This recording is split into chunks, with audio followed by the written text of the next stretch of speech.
அனைவருக்கும் வணக்கம். நான் முகமது குர்தோஸ். இன்னைக்கு நான் பேச போற கதை எதுன்னு பாத்தீங்கன்னா, சூரியனை பார்க்காமல் எழுத்தாளர் பிரபஞ்சனோடது. இந்த கதை எனக்கு ரொம்ப பிடிக்கும். இந்த கதை வந்து ஒரு பள்ளிக்கூட சிறுவனை பத்தியான கதை மட்டும் இல்லாம, சமூகத்துல நம்ம யாரை பார்த்து வளர்றோங்கிறது தான் இந்த கதை சொல்ற ஒரு நீதின்னு சொல்லலாம். அவங்க பள்ளிக்கூடத்தை எடுத்துக்கிட்டோம்னா, அவங்களோட பள்ளிக்கூட மதில் சுவர் வந்து ரொம்ப பெருசு. கிட்டத்தட்ட சிறைச்சாலை சுவரை விட பெருசு. சிறைச்சாலையில இருந்து தப்பிச்சவ கூட இருக்கா. ஆனா இந்த பள்ளிக்கூட சுவரை தாண்டி யாரும் தப்பிச்சதா இல்ல. இவரு கூட யோசிச்சிருக்காப்ல, அந்த பள்ளிக்கூடத்துல படிச்சவரு கூட. நம்ம ஏன் சிறைச்சாலையா மாத்திரலாமா அந்த பள்ளிக்கூடத்தை அப்படின்ட்டு. ஆனா யாருமே அந்த நடவடிக்கை எடுக்கல. அதுக்கப்புறமும் அந்த பள்ளிக்கூடத்தோட நுழைவாயில் பார்த்தோன்னா அரண்மனை மாதிரி இருக்கும். யானைப்படை, குதிரைப்படை எல்லாம் உள்ள நுழையிற மாதிரி இருக்கும். ஆனா எந்த மாணவனும் யானையோடயோ குதிரையோடயோ வந்து அவர் பார்த்ததே கிடையாது. ஆனாலும் அது அவ்வளவு பெருசா இருக்கு.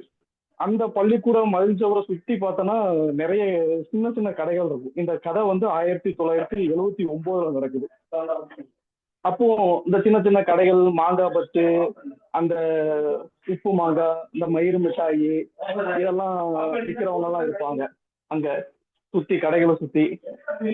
அந்த கடைகள்ல வாங்கி சாப்பிடுறது இதெல்லாம் இந்த இந்த மாணவனோட பழக்கமா இருக்கும். இந்த மாணவன் பேரு வைத்தி. இப்படிதான் அவனுக்கு அந்த மயிறு தாத்தா மிட்டாய் கடை வந்து அறிமுகமாகுது. அந்த தாத்தா இவனுக்குள்ள ஒரு ரொம்ப சிநேகிதம். அவர் கூட எப்போ பழக ஆரம்பிச்சாங்கிறது அந்த பையனுக்கு தெரியாது. அவன் என்ன சொல்றான்னா, நான் 2ஆம் வகுப்பு படிக்கும்போது அவர் கிட்ட பழக்கமானேன்.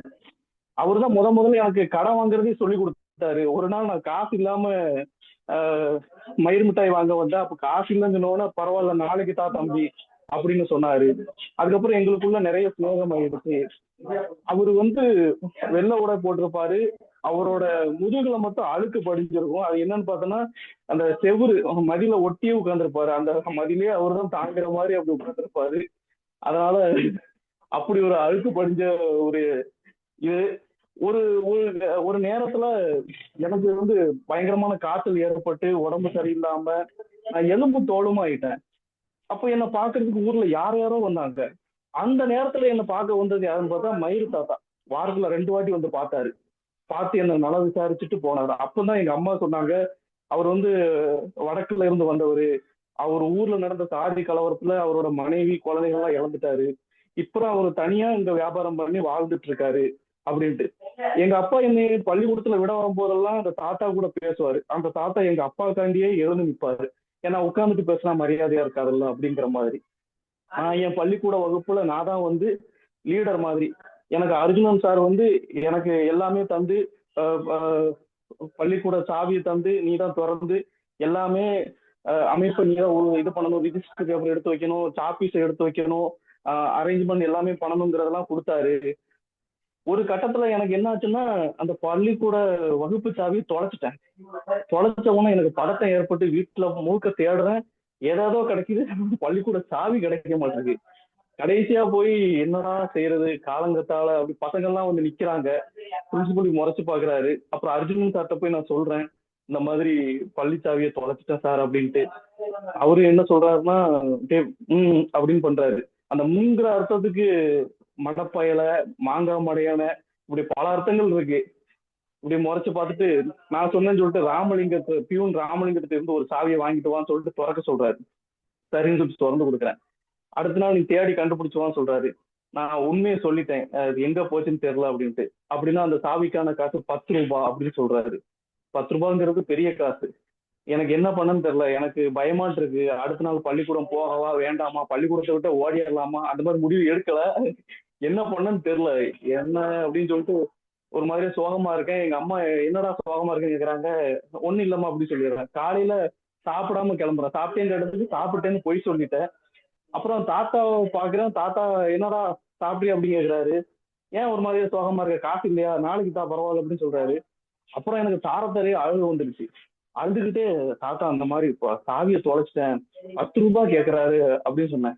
ஏன் அது 1 ரூபா கூட போகாதடா அந்த சாவி, 10 ரூபாயா கேக்குறாரு. சரி சரி அழாத அப்படி சொல்லிட்டு அவரு பாக்கெட்ல இருக்கிற சில்லறைய பூரா பொறுக்கி என்கிட்ட தந்தாரு.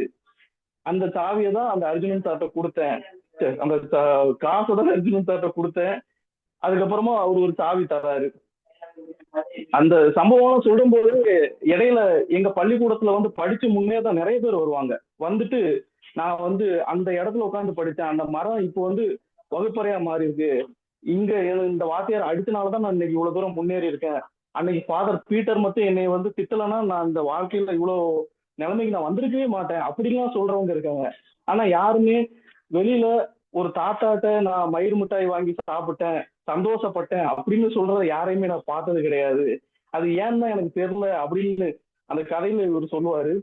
சொல்லிட்டு இந்த அர்ஜுனன் சாரி எப்படின்னா அவருக்கு டியூஷன் படிக்கிறவன்லாம் நல்லா வந்துருவானோ, டியூஷன் படிக்காதவன்லாம் ஃபெயில் ஆயிடுவானோ அப்படிங்கிற மாதிரியான ஒரு மைண்ட் செட்டு.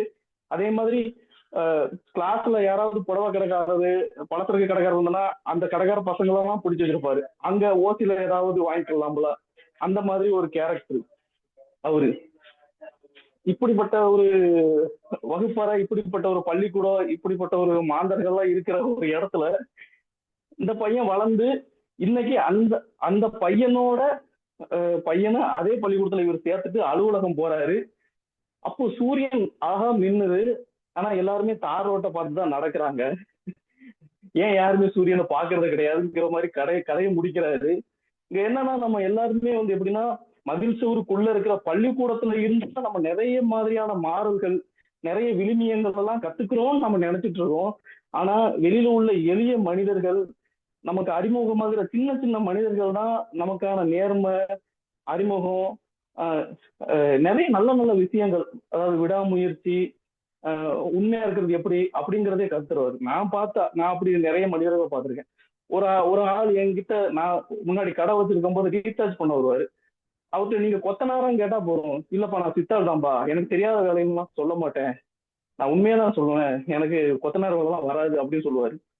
ஆனா நம்ம படிச்சா கூட நம்ம நிறைய போடுவோம், இது எனக்கு தெரியும், அது தெரியும், அது தெரியும், இது தெரியும்னு நிறைய கலைகள் எல்லாம் போடுவோம். ஆனா அந்த கிரவுண்ட் ரியாலிட்டியா இருக்கிறது கிடையாது. அந்த எளிய மனிதர்கள்ட்ட இருந்து நம்ம நிறைய கத்துக்கிட வேண்டியது இருக்கு. அந்த மாதிரி மனிதர்கள் தான் சூரியனா இருக்காங்க அப்படிங்கிறது இந்த கதை சொல்ற ஒரு நீதியா இருக்கு. நன்றி.